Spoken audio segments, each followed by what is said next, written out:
యాక్చువల్గా చలికాలం అనేది హెల్దీ సీజన్ కింద లెక్క. అన్ని డిసీజులు మనకు గ్యాస్ట్రో ఇంటెస్టైనల్ అంటే మనకు మోషన్స్ కానీ, వామిటింగ్స్ కానీ, ఇంకా వేరే వేరే ఇన్ఫెక్షన్స్ కానీ, టైఫాయిడ్, డయేరియా ఇవన్నీ తక్కువ వస్తాయి ఈ టైంలో చలికాలంలో. కానీ రెస్పిరేటరీ ఇన్ఫెక్షన్ మాత్రం చాలా ఎక్కువ వస్తాయి. మనం ఎండాకాలం, చలికాలము, వానాకాలం తీసుకుంటే హెల్తీ సీజన్ అంటే ఏంటంటే హెల్తీ సీజన్, ఆరోగ్యమైన సీజన్ ఏంటంటే చలికాలమే అంటారు.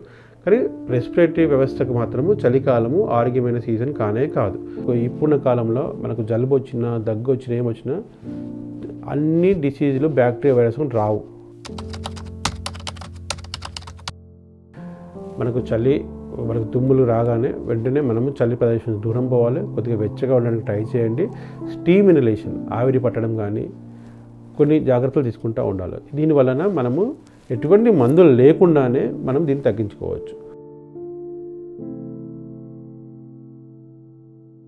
రెగ్యులర్గా ఎక్సర్సైజ్ చేసే వాళ్ళు ఉంటారు.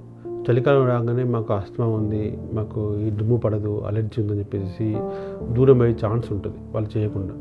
అటువంటి వాళ్ళు ఏంటంటే కొద్దిగా జాగ్రత్తలు తీసుకొని ఇండోర్లో అయినా కానీ ఎక్సర్సైజ్ మాత్రం ఎప్పుడు ఆపొద్దు.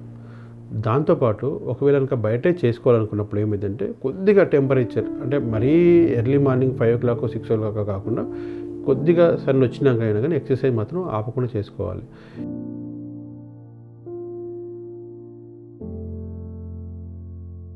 ఎక్సర్సైజ్ మాత్రం చలికి భయపడి ఆపొద్దు. డైలీ వాకింగ్ చేసేవాళ్ళు కానీ, చిన్న చిన్న గేమ్స్ ఆడేవాళ్ళు కానీ ఆపొద్దు.